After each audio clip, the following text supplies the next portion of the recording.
할렐루야. 자, 오늘이 이제 12월 30일 마지막 기중기 시간인데, 저는 오늘 성경에 대해서 말씀을 살펴보려고 합니다. 근데 오늘은 제가 요번 주 중에 제가 어떤 기사를 하나 읽었는데, 그 기사를 읽으면서 이런 일들도 이렇게 어떤 사람들은 일생을 바쳐서 이렇게 하는데, 오늘 성경에 대해서 특별히 이제 이 성경과 이 성경이 이렇게 한 권의 책으로 모이기까지 어떤 과정들을 거쳐왔는지, 특별히 사본이라고 하는 이제 성경을 이렇게 책이 나오기 훨씬 전에 조각적으로 돼 있는 이런 것들을 고고학에서 발견하고 이걸 또 옮겨 적고 이런 모든 일들이 있는데, 한번 이것을 오늘 함께 말씀으로 우리가 살펴보면서, 우리가 지금 한 권으로 쉽게 가지고 있는 성경이 이게 사실 얼마나 소중한 역사의 과정들을 거쳐왔는지, 그리고 우리 지난 주일 말씀 나눈 것처럼 성탄이 하나님의 약속의 성취고 그게 구약의 완성이고, 예수 그리스도의 오심을 통해서 신약, 새로운 약속이 또 우리에게 주어졌습니다. 우리는 그 주님의 약속이 이루어질 것을 믿으며 살아가는 사람들입니다. 그런 점에서 우리가 2022년이 마지막 기중기에 하나님의 말씀, 특별히 신약 성경과 그 사본들에 관해서 잠깐 말씀을 나누는 게 의미가 있다고 생각됩니다. 요한복음 14장 24절로 26절, 그리고 히브리서 4장 12절 같이 한번 읽어보겠습니다. 여러분 앞에 스크린 보이시죠? 함께 읽습니다. 시작. 나를 사랑하지 아니하는 자는 내 말을 지키지 아니하나니, 너희가 듣는 말은 내 말이 아니요 나를 보내신 아버지의 말씀이니라. 내가 아직 너희와 함께 있어서 이 말을 너희에게 하였거니와, 보혜사 곧 아버지께서 내 이름으로 보내실 성령, 그가 너희에게 모든 것을 가르치고 내가 너희에게 말한 모든 것을 생각나게 하리라. 아멘. 히브리서 4장 12절 읽습니다. 하나님의 말씀은 살아있고 활력이 있어 좌우에 날선 어떤 검보다도 예리하여 혼과 영과 및 관절과 골수를 찔러 쪼개기까지 하며 또 마음의 생각과 뜻을 판단하나니. 아멘. 앞에 읽었던 요한복음의 말씀은 예수님이 하신 말씀의 이 의미가 무엇인지, 이 예수님이 하신 말씀이 이게 어디로부터 온 건지, 왜냐하면 당시에 2000년 전에 예수님과 비슷한 사람들이 생각할 때 예수님과 비슷하게 하나님 말씀을 가르치는 이런 랍비들이, 소위 스승들이, 나름 선지자들이 있었어요. 사람들은 예수님의 말씀도 그런 여러 랍비, 성경 말씀을 가르치는 선생들 중에 한 사람으로 생각했어요. 근데 예수님은 그게 아니시고 이 땅에 오신 하나님의 아들이고, 내 말은 내가 하는 말이 아니라 하나님께서 나에게 직접 주신 말씀이다, 이것을 이제 전하시는 거죠. 지금은 내가 너희들과 함께 있어서 이 말을 이렇게 하지만, 얼마 후에는 이제 내가 보혜사 성령을 아버지께 요청하고 너에게 보내실 것인데, 그 성령이 오시면 내가 너에게 말한 것을 가르치고 생각나게 할 것이다. 그 말씀이 당시에도 예수님의 죽으심과 부활하심과 성령, 오순절 성령의 임하심으로 이루어졌고, 오늘 우리들에게도 주님이 역시 동일하게 하시는 말씀이라고 믿습니다. 우리는 성경의 말씀을 하나님의 말씀으로 믿습니다. 왜? 하나님의 아들이 이 땅에 오셔서 그것을 증거하셨고 그것을 증명해 보였기 때문입니다. 히브리서 4장 12절은 초대교회, 이제 그렇게 해서 시작된 초대교회 많은 성도들에게, 교회들에게 하나님의 말씀의 무엇이냐, 말씀의 능력이 무엇이냐, 우리의 생각과 우리의 가치관과 살아온 나름대로의 인생관과 심지어 혼과 영과 관절과 골수를 다 쪼개는 거다. 그게 뭐예요? 그 하나님 말씀 앞에 우리가 다 죽어야 되는 거예요. 죽어야 살아난다는 거예요. 무엇으로 죽어요? 하나님의 말씀으로 내 생각, 내 가치관, 내가 확신하고 믿었던 이런 모든 것들을 다 포기하고 버리는 거예요. 바울 사도는 이 세상의 모든 자기 학문과 지식을 배설물처럼 여긴다. 이제 그거는 아무것도 아니라고.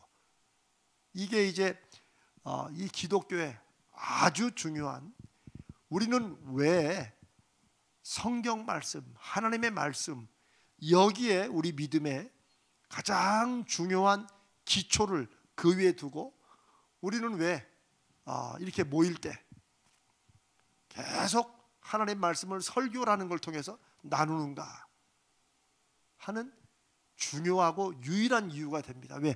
예수님께서 그렇게 말씀을 가르치셨고 말씀을 통하여 성령으로 우리에게 신이 가르치시고 우리가 살아갈 인생의 길들, 우리의 결정들, 우리의 계획들, 우리의 살아가는 실행, 이런 모든 것들을 말씀을 통하여 성령으로 우리에게 가르치시기 때문입니다. 아멘. 그래서 우리는 이 성경을 아주 소중하게 여기죠. 저는 이 성경에 관해서도 역사적으로 성경이 어떻게 이 한 권의 책으로 묶이게 됐는지, 이걸 모르거나 그 중요성을 모르면, 즉 성경에도 역사가 있습니다.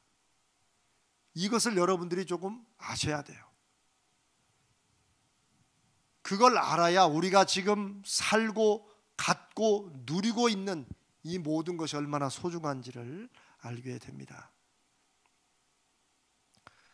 이제 신약, 새로운 약속, 예수 그리스도를 통해서 우리에게 주시는 하나님의 새로운 약속, 이것을 우리가 믿으며 산다 그러는데, 그럼 뭐 구약은 안 믿느냐? 아니죠. 같이 믿죠. 그런데 이 구약과 신약이 이 한 권의 책으로 이렇게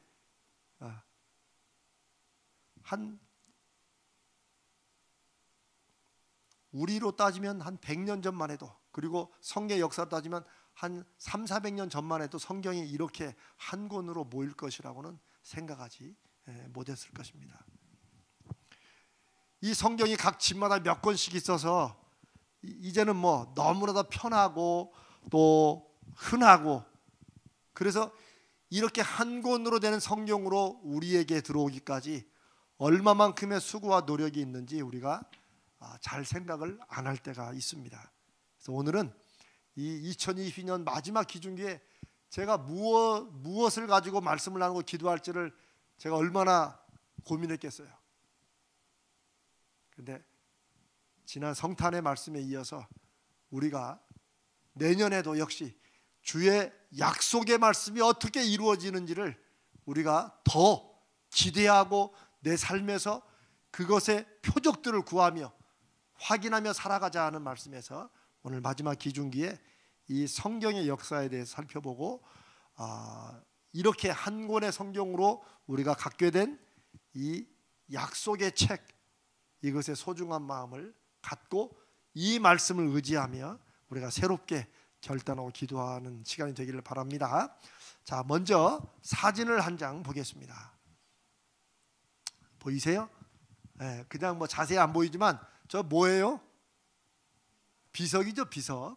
네, 요번 주 중에 작은 신문에 이렇게 한 칼럼에 났던 거예요. 근데 제가 그 글을 우연히 저걸 쭉 읽어보면서 굉장히 감동을 받았어요. 저거는 진흥왕, 신라 시대의 진흥왕, 지금부터 한 1500년쯤 되죠. 1500년쯤에 신라의 진흥왕이 세운 비석이라고 하는 그런 증거를 찾기 위해서 애쓰는 이제 그런 비석이 하나입니다. 지금도 진흥왕이 각 지역들을 신라 시대니까 뭐 3국으로 나눠져 있겠죠. 각 지역마다 점령하면서 자기 이제 어떤 그 승전비 이런 걸 세운 거예요. 그래서 지금까지 뭐 4개인가 5개인가 있다고 그래요. 저거는 아직 판별이 안 된 거예요. 근데 제가 저 비석에 관한 이제 그 글을 읽어 보니까 저게 지난 10월 13일 한 이제 2달 반쯤 됐죠. 경기도 파주, 요 가까워요. 파주에 가막산이라고 있어요. 가막산 아세요? 저는 잘 모르는데 가막산이라고 있는데 거기 가막산 정상에 저 비석이 있대요. 저 비석이 있는데 이것을 수십 년, 아니 조선 시대부터 저 비석을, 이게 무슨 비석인가, 지금 저기에 이렇게 푹 들어간 것만 좀 보이죠. 그리고 밑에만 빨강으로 표시한 거는 이제 이번에 발견된 학자들이 그걸 표시를 해놓은 거예요. 그런데 일반 사람이 보면 그냥 돌멩이에요. 아무 글자가 없어요. 근데 저걸 조선 시대부터 이게 뭔가 글자가 있을 것 같아, 이런 거를 연구 나름대로 하다가 그냥 포기하고 지금까지 온 건데, 우리 이 근래에 들어와서도 30년 가까이 40년 가까이 이 비석이 무슨 비석인가, 저기 오래 이제 빗물에 씻기고 바람에 씻기고 이러느라 글자가 다 깎였을 거다 생각해서 원래 이게 무슨 글이 있었겠냐, 이거를 일세 걸고 연구하는 사람도 있더라고요. 그런데 최근에 신문에 나오게 된 건 저 밑에 왜 그 빨간 걸로 뭐 돼 있죠? 네. 보여요? 뭐 저기에 저 밑부분에서 글전자죠. 이게 경전할 때 그거 하나와 같은 글자를 발견했다고 해서 그냥 뭐 우리나라에만 유명한 이렇게 뭐 기사는 아니었지만 그쪽 소위 금석학이라고 그러죠. 금석학이나 고고학 분야에서는 지금 뭐 굉장히 지금 나름대로 이게 진흥왕이 세운 또 다른 비석이 아니냐 뭐 이런 식의 얘기를 저 전자 하나로, 근데 문제는 저게 전자인지 아닌지도 몰라요 저게. 근데 이게 전자일 가능성이 높다, 그리고 이게 전자라고 그러면 이게 진흥왕 순습일 수 있다라고 이런 생각을 하는 거예요. 제가 그 기사를 쭉 이렇게 보면서 제가 여기 좀 기록해 놓은 걸 보겠습니다. 조선시대 중기 후기부터 판독하기 어려운 상태로 남아있는 이 가막산의 비용은 1666년에 허목이라는 사람이 자기가 쓴 책에 이렇게 써놨어요. 1666년에 지금부터 한 350, 한 60년쯤 되겠죠. 70년쯤 되겠죠. 9월 29일 가막산에 유람했다. 네, 지금 한 370년 전에 어떤 사람이 이걸 쓴 거예요. 석단 위에 비석이 있는데 오래되어 글자가 마멸되었다. 요렇게. 그러니까 자기도 이거 보고 뭐 비석은 비석에 글자가 하나도 안 보이는 거예요. 그런가 하면 그 후로 또 한 80년쯤 후에 1742년에 영조 18년에 당시 연천 현감, 그러니까 우리말하면 지금 좀 도지사쯤이나 이리 됐겠죠. 이분이 이 현감이었던 신유한이라는 사람이래요. 이 사람은 조금 더 구체적으로 저 비석을 보면서 이런 글을 남겼어요. 가막산 정상에 옛 비석이 서 있는데 높이는 한 장가량으로 돌을 가지런히 깎았다. 쓰다듬어 만져보았으나 한 글자의 형태도 확인할 수 없었다. 자, 그 다음 두 번째 그림 하나 보여주세요. 저기에 보면 1982년 동국대학본 그거 써 있죠? 저 위에. 네, 그냥 뭐 제가 불러드릴 테니까 그냥 그 옆에 가운데 건 1999년 손한일 학본, 2022년 서진문화유산 탁본. 탁본은 뭐냐면 이제 아시죠? 비석이나 이런데 글자를 알아보기 위해서 그냥은 못 보니까 저 한지를 대고 먹물로 이렇게 잘 찍으면은 이 글자가 이렇게 드러나 보이게 하는 그런 기법이에요. 그런데 1982년에 동국대학교에서도 그 탁본 하나 떴고 그 후로 또 한 17년 후에 손한일이라는 사람이 탁본을 하나 떴고, 최근에 2022년에 서진문화유산에서 하나 띈 거예요. 근데 여러분 뭐 글자가 좀 보입니까? 거의 안 보이죠. 예. 그런데 저 밑에 빨간 걸로 이렇게 동그라미 해놓은 거기에서 이게 글전자, 경전전자하고 비슷한 걸 발견했다는 거예요. 이 비석에 대해서 나름대로 연구한 학자들은 뭐라고 하냐면 이게 555년쯤에 만들어 놓은 이게 진흥왕 때, 신라 진흥 때 만들어 온 그런 여러 비석 중에 하나일 수 있다. 저게 전자가 맞다면 그러니 하는 거예요. 왜냐하면 제가 너무 길게 안 하겠습니다. 진흥왕 그 비에 여러 종류들이 있는데 그 비에 보면 저런 글자를, 저 전자를 쓰는 요런 게 또 있대요. 그래서 여기에 전자가 만약 들어갔으면 그런 걸 있다가 진짜 이게 저게 300글자인데 그 중에 하나도 없는데 저거 하나 희미하게 지금 긴가민가 하는데 그걸 가지고 지금 짐작을 해가는 거예요. 그런데 이걸 발견한 나름의 학자들은 여기에 엄청난 지금 이게 발견이라고 생각을 하는 거예요. 그런데 이제 문제는 아까 말한 조선 시대에도 아무 글자도 안 남았다고 그렇게 말을 했는데 어떻게 그 후로 조선 시대부터 우리까지 지금 한 벌써 몇 년, 200몇 년이 벌써 흘렀잖아요. 그런데 그러면 더 깎였으면 깎였지 어떻게 글자가 이게 그때는 발견 안 된 건데 지금 발견됐겠느냐, 이런 의구심 가질만 하잖아요. 그런데 이분이 뭐라고 글을 썼냐면은 저 전자가 제일 밑에 있는 거예요.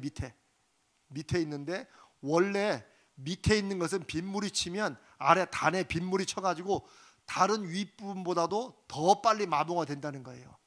그런데 요 밑에 있는 글자가 마모가 덜 된 이유는 그 밑에 풀이 있어야 돼. 풀이.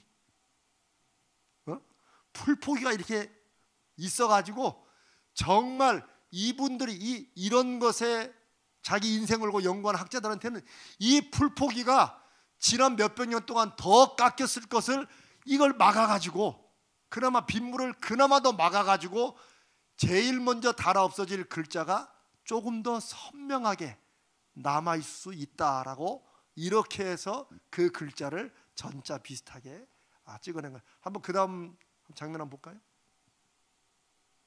저거는 이제 여러 이 진흥왕과 관련된 순수비에서 발견한 전자들이에요. 이제 그런 것과 비슷하게 이렇게 나온 거예요. 또 그 다음 장 또 있어요? 사진이?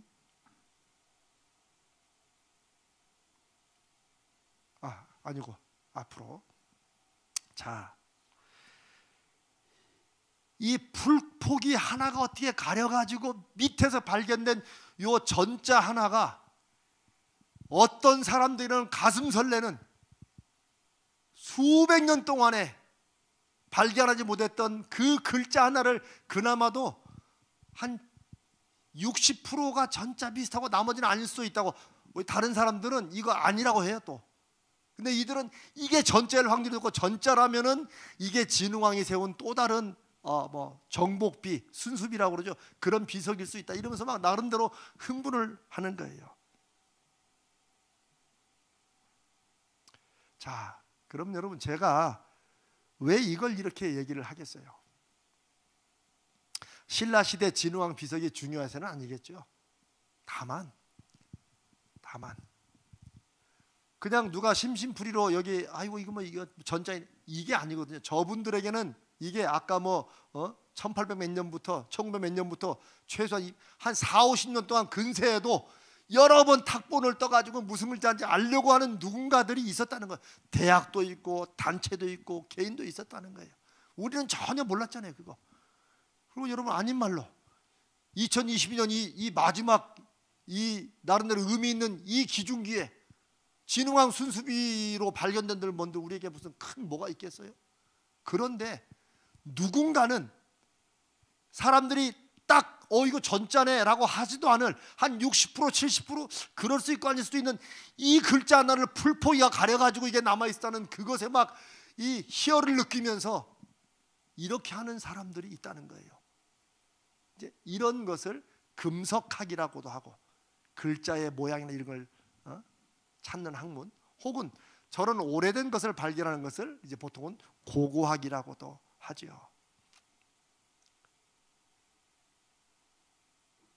진흥왕이 세웠던 순수비로 말하면 500년에서 555년 사이니까 지금으로 따지면 한 1500년 정도 되는 거죠. 상당히 오래전 거를 이 비석에서 글자 하나가 해독함으로써 전체 아직 완전히 마모돼 가지고 하나도 발견할 수 없는 299자의 그것이 이 전자 안으로 될 수 있다고, 이 설레는 발견이라고 하는 이런 일 앞에서 2000년 전에 이 땅에 오신, 하나님이 사람이 되어 이 땅에 오신 예수님, 그 예수님이 우리가 아까 읽었던 요한복음 14장에 그 말씀, 수없이 많은 말씀하셨지만, 내가 하는 이 말은 내가 하는 것이 아니라 아버지께로부터 하나님이 나에게 주신 말씀이다. 그리고 그 말을 수없이 많은 사람들이 들었죠. 제자들이 왔다 갔다 하고, 누구는 한동안 따라다녔다가 또 예수님을 또 버리고 도망가고, 떨어지고, 이상한 소리 한다고 떨어지고, 그렇지만 끝까지 세례 받으신 처음부터 마지막 승천하실 때까지 그 주님과 함께 있고 그 말씀을 들었던 사람들이 있었다는 거예요. 상당히 많이.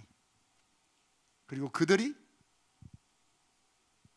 예수님의 그 말씀, 위대한 선생님이 아니라 이 세상에 오신 하나님의 아들, 하나님이 사람이 되어 오셔서 우리에게 말씀하신 것을, 그걸 기억하면서 기록해 놓기 시작했어요. 그러면 우리가 지금 이 성경에 써진 게 우리가 그런 생각을 안 하면, 아유, 성경은 하나님 말씀이죠, 목사님 우리는 그냥 다 믿어요. 제가 이제 1월 1일 날 이제 송무경 집 때 나누려고 하는 말씀과 연결이 되어 있습니다. 미리 말하면, 아유, 목사님 그냥 다 믿으면 되죠. 저도 그렇게 가르침을 받았어요. 야, 하나님 말씀은 그냥 덮어놓고 믿는 거야. 근데 덮어놓고 믿을 일이 아니에요. 그냥 덮어놓고 안 따지고 믿으니까 믿음이 큰 것 같지만, 사실은 뭔가 눈에 보이는 다른 뭔가가 있으면 그게 훨씬 더 사실로 보이고 진짜로 보이고, 우리가 믿는 하나님의 말씀은 그냥 믿는 것에서 당근시나 비스무리하게 이렇게 그렇게 생각하고 넘어가니까 말씀에 대한 실제적인 확신이 없는 거예요. 그러니까 내 인생에서 어떤 일들과 문제와 사건들이 실제성이 확 강조되면 이 말씀은 그냥 흐지부지 넘어가는 거예요. 그냥 교회에서는 하는 말이지. 그럼 보세요. 저 진흥왕 순수비 저 한 글자 가지고도 막 자기 일생에 발견인 것처럼 이런 사람들이 있는데, 저게 한 1500년가량 그때 세워졌다면 그 글자 하나가 다 지워지고 요거 하나 그럴지도 모른다는 건데. 자, 그 다음 사진 보여주세요. 저거는 아마 요한복음을 아마 이제 일부분을 기록한 파피루스, 혹은 저게 양피로 돼 있나? 이 신약 성경을 기록한, 요한복음이면 예수님의 말씀을, 마태, 마가, 누가, 요한복음은 예수님이 직접 하신 말씀을 들었던 사람들이 그것을 기억해 놓고 나중에 기록한 거예요. 그런데 여러분은 이제 아시는 분 아시겠지만, 저게 처음 기록한 소위 원본은 아니에요. 그런데 가장 오래된 구약 성경은 일단 차치하고 신약 성경에 그 말씀들이 기록된 것들이 저런 식으로 조각조각으로 남아있기도 하고, 나중에 또 책 비슷한 것으로 묶이기도 해요. 초기에는 가장 빠른 게 한 주후 한 120년 30년, 더 빠른 거는 주 90년에 발견된 조각도 있어요. 그러나 그것도 소위 처음 썼던, 그래 요한복음이면 사도 요한이 주님의 말씀을 기억하면서 썼을 거 아닙니까? 그렇죠? 그것은 아니에요. 그것을 누군가가 또 그때는 뭐 책으로 만들 수도 없으니까 그걸 보고 또 이렇게 베꼈을 거 아니에요. 베껴가지고 이 동네 저 동네에서 보고, 이것을 이제 사본이라고 그래요. 원본이 있고 사본은 복사했다는 의미. 요즘에 복사기가 찍지만 옛날에는 뭘로 복사했어요? 손으로 다 썼겠죠, 일일이. 이런 것들이 가장 오래된 사본이 신약성경 같은 경우는 빠르면은 이제 고고학자마다, 쉽게 말하면 아까 진흥왕 순수비에 막 목숨을 걸고 찾는 이런 사람도 있지만, 당연히 성경의 그 사본을 이걸 위해서 목숨 건 사람들이 훨씬 더 많죠. 그러나 우리 이제 한국 기독교 성도들은 저런 거는 잘 안 듣고 뭐 들을 기회가 없는 거죠. 그런데 풀포기에 가렸다가 남아있는 이 글자가 전자냐 아니냐, 전자면 엄청나, 이런 사람도 있는가 하면, 우리는 이 땅에 오신 하나님의 아들 예수 그리스도가 하신 말씀을 직접 들었던 사람들이 이 말씀을 주님 말씀대로 그 후세에 우리들에게 전해주기 위해서 글자로 기록해서 남겨놓고, 또 그것을 보고 또 누군가 옮기고 해가지고 가지고 있는 소위 사본들이 이렇게 모여가지고 오늘날 우리가 보는 이 말씀이 됐다는 것입니다. 저는 성경 말씀은 그냥 하나님의 말씀으로 이렇게 막 믿는 성도들에게 이런 뭐 사본이 있다 이런 말 하는 게 괜히 또 성경 말씀에 대한 권위를 떨어뜨리나 이렇게 생각하는 분도 있을 거예요. 그러나 저는 그렇지 않다고 봅니다. 제가 지난번에 계속해서 지금 11월부터 한 것은 뭐예요? 역사성입니다. 역사. 어차피 우리가 지금 살아가고 있는 2022년도 역사의 한 부분입니다. 각 가족들에게도 여러분 가정의 역사가 있죠. 그걸 기록해 놓은 것을 족보라고 하잖아요. 또 그렇듯이 우리가 살아가고 있는 모든 시간들의 이런 내용들도 결국 나중에 보면 역사가 될 거예요. 우리는 역사의 한순간을 하나님과 함께 살아가는 거예요. 우리 앞서서 2000년 전에 그 하나님의 아들을 보았던 사람들, 그 말씀을 들었던 사람들이 말씀을 기억하면서 이것을 잊어버리지 않도록, 그때 막 생긴 이단들이 엉뚱한 소리를, 예수님이 이런 말도 했다 저런 말도 했다 엉뚱한 소리를 하니까 그것이 잘못 전달되지 않도록 말씀을 기록해 놓고, 이것을 더 많은 사람들이 알리기 위해서 오늘날처럼 무슨 뭐 복사기로 할 수 있는 게 아니고 인쇄로 할 수 있는 게 아니니까 다 손으로 적어 옮겨가지고 이리저리 옮겨가지고, 시간이 오랜 동안 지나가니까 이게 어떤 건 없어졌지만 각 지역에서 나타났던 그런 조각들도 모으고, 그다음에 그 후로 한 주후 한 150년, 200년 동안에 이게 책으로 묶인 것이 나오게 되었어요. 그러면서부터 이제 우리가 지금 오늘날 우리가 보는 신약 성경으로 이렇게 구약 성경도 포함해서 이렇게 보게 된 겁니다. 제가 여러분과 오늘 나누는 말씀은 성경 말씀도 누군가의 수없이 많은 성도들의 거기에 인생을 걸고 그걸 찾고 이 조각들을 맞추고 이 땅에 오신 하나님의 아들이 무엇이라고 말씀하셨는지, 왜 그것은 그냥 좋은, 쉽게 말하면 진흥왕처럼 내가 이렇게 이걸 정복했다라고 하는 그런 자랑이나 뭐 이런 업적이 아니고, 우리가 이 세상을 어떻게 살아야 되느냐, 우리는 누구냐, 우리가 하나님의 자녀가 어떻게 되느냐, 왜 예수님이 이 땅에 오셨고 왜 죽으셔야 됐느냐, 그 죽으심의 의미가, 이런 모든 말씀들을 주님이 말씀하셨고 그것을 기억하고 기록해 놓고 이것을 통해서 수없이 많은 영혼들을 구하려고 하는 사람들이 때로는 목숨을 걸기도 하고 인생을 걸면서 이 성경 말씀이 우리들에게 전해지도록 했던 수없이 많은 역사 속에 사람들이 있다는 거예요. 우리는 그들의 이름을 당연히 다 기억하지도 못하고 또 알지도 못합니다. 그러나 분명한 것은 하나님은 그런 익명의 헌신자들을 통해서 살아계신 하나님의 아들이 이 땅에 오셔서 하신 그 약속의 말씀을 우리가 오늘날 이 책으로 너무나 편리하게, 너무나 보기 쉽게, 그러나 이건 단순한 책이 아니고 하나님의 아들이 우리에게 전해주신 하나님의 말씀, 그 약속을 우리가 지금 보고 있는 것이라는 거예요.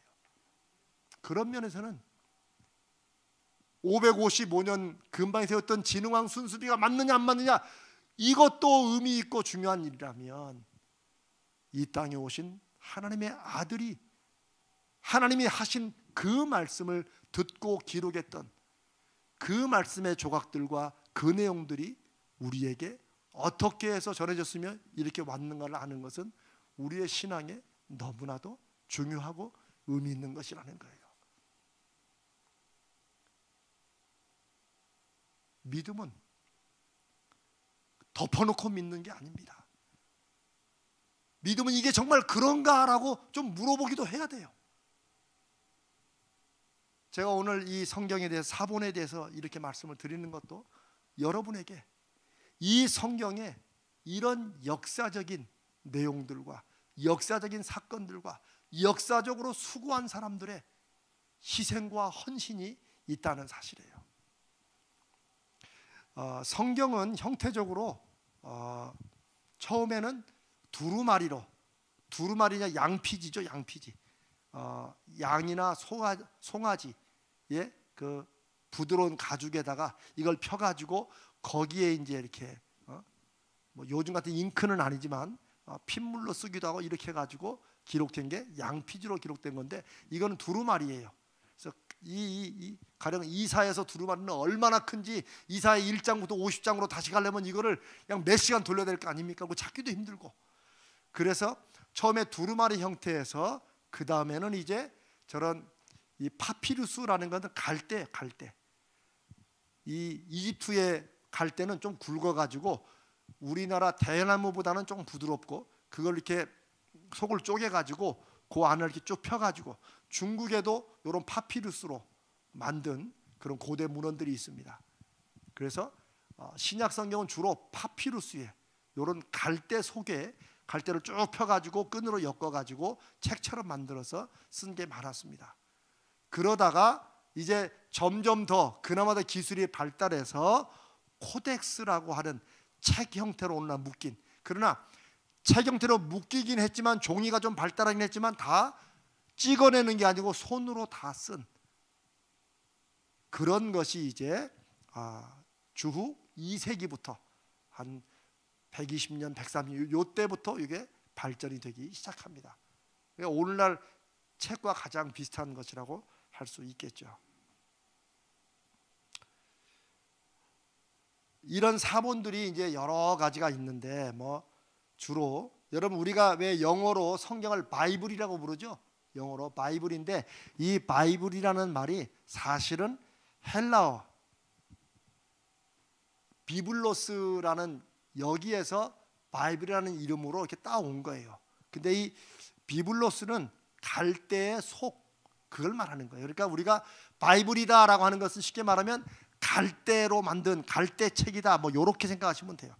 거기서부터 이름이 유래가 된 거예요. 그래서 우리는 오늘날 성경이라고 번역을 하지만 그건 거룩한 책이다라는 뜻이지만, 원래의 바이블이라는 의미는 이런 갈대를 쭉 쪼개가지고 펴가지고 하는 파피루스, 여기서부터 왔다. 왜냐하면 초기에 성경 말씀에 기록된 내용들이 거기에서 많이 기록되어 발견되기 때문이고, 또 그 당시에 제일 많이 쓰는 소위 종이 이전에 가장 많이 쓰는 그 어떤 뭐 종이 대역을 하는 그런 것이었기 때문에 그렇습니다.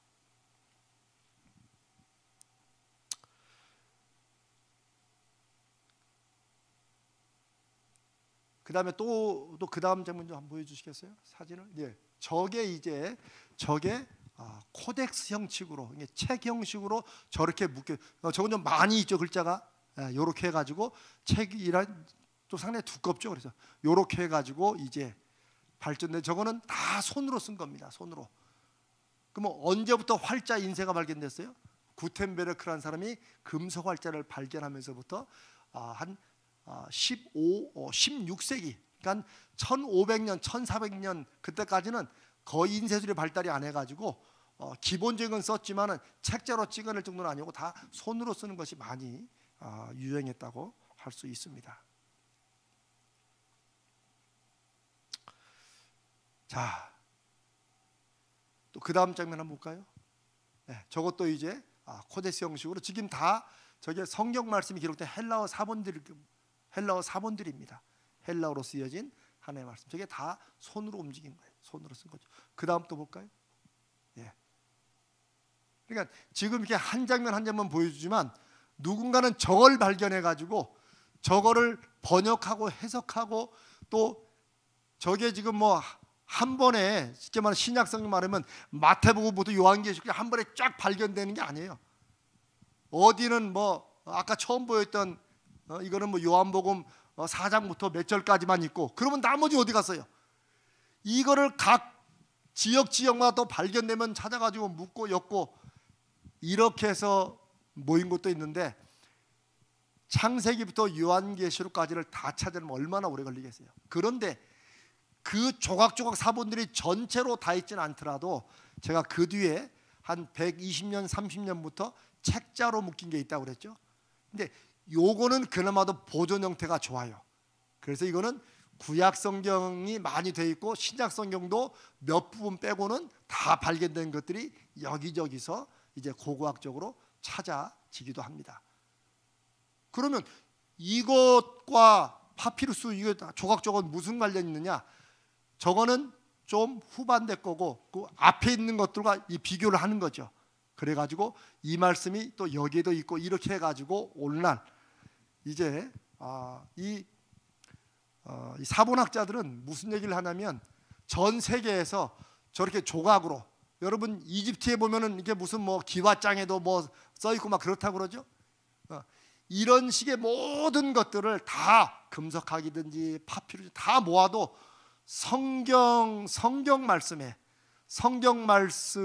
기록된 이런 그 사본들이 제일 많대요. 그건 뭘 말하겠어요? 그만큼 무수히 많은 사람들이 이 하나님 말씀을 전하려고 이거 베껴가고 이거 베껴가지고 어디 곳곳에서 총 한 2만 5천 점 정도가 된다고 해요. 근데 이게 왜 의미가 있느냐? 이런 것들을 쭉 모아가지고 다른 것들과 비교해서 쉽게 말하면 내게 능력 주시는 자 안에서 내가 모든 걸 할 수 있느니라. 빌립보 4장 13절의 말씀이라면 이게 어떤 사본은 내게 능 없고 주시는 자 안에서 또 어디는 내게 주시는 자 안에서 이런 식으로 글자 한두 자가 흐려졌거나 빠지거나 이런 게 있을 수 있겠죠. 근데 이 사본들이 엄청 많은 걸 쭉 비교하다 보면 요거 이제 빠진 것을 쭉 모아 보면은 내게 능력 주시는 자 안에서 내가 모든 걸 할 수 있느니라. 요게 전체가 사도 바울이 빌립보 교회에 보내는 편지의 한 부분이구나 라는 것을 찾는 거죠. 그러니 이 신약 성경만 따져도 얼마나 많은 글자와 문장들이 있습니까?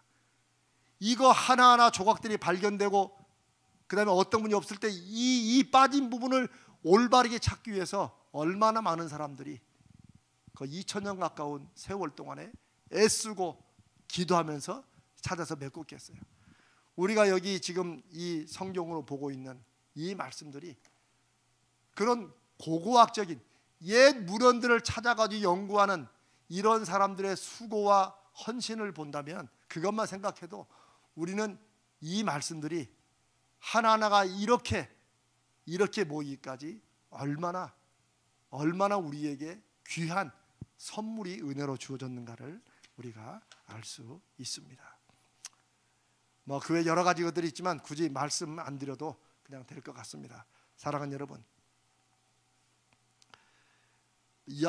약속의 기록인 이 하나님의 말씀, 그 약속을 한 권의 책으로 묶기 위해서 고고학적인 작업을 하고 애쓰고 수고한, 아니 아직 인쇄수령은 찾아볼 수 없는 그 오랜 시절에 거의 1800년 1900년 전에 이 하나님의 말씀을 자기들도 읽기 위해서 손으로 옮겨서 이리저리 갔던 누군가의 헌신들이 오늘날에 이렇게 우리에게 한 권의 너무나도 보기 편한 책으로 묶여지 이렇게 오기까지 저는 하나님을 향하고 이 땅에 오신 하나님의 아들 예수 그리스도를 향한 그 약속의 말씀을 붙들고 확신했던 사람들의 인생을 바치는 수고와 헌신이 있었다고 믿습니다.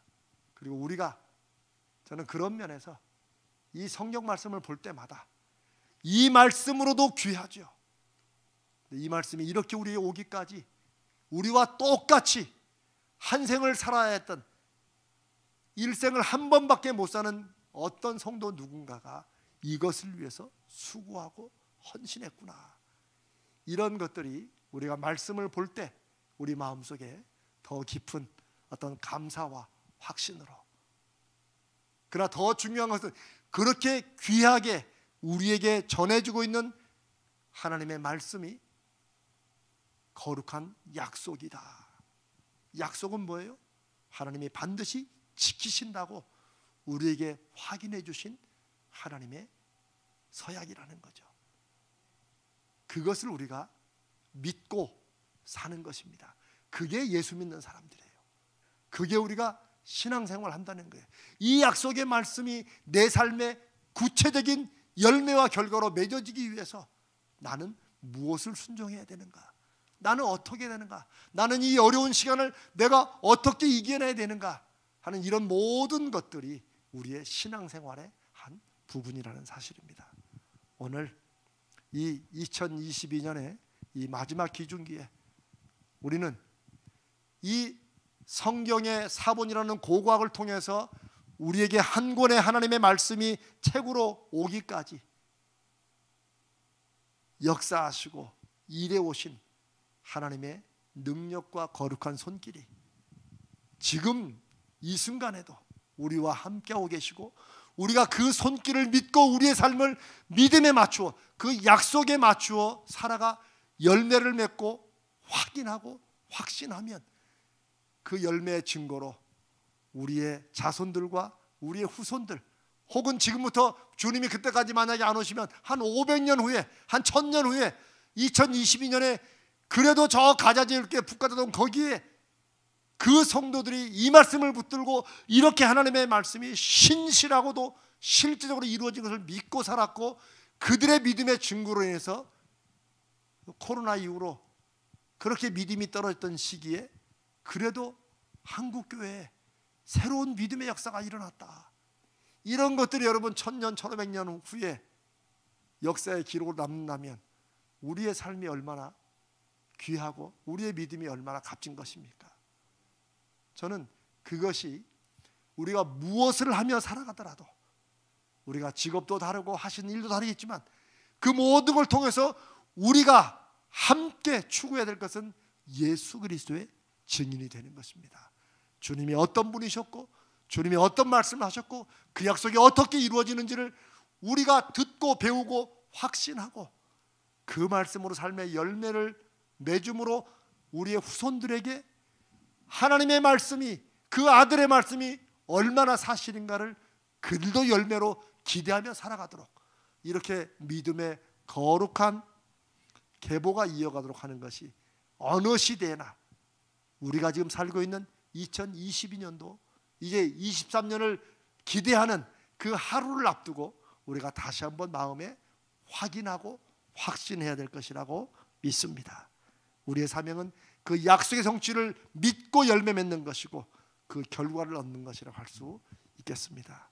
오늘 이 성경 말씀에 대한 이 어떤 고고학적인 이런 여러분과 나누는 말씀이 이 시대의 역사적인 사명을 감당하는 저와 여러분에게 어떤 새로운 도전과 감사의 이유가 되시기를 주님의 이름으로 축복합니다.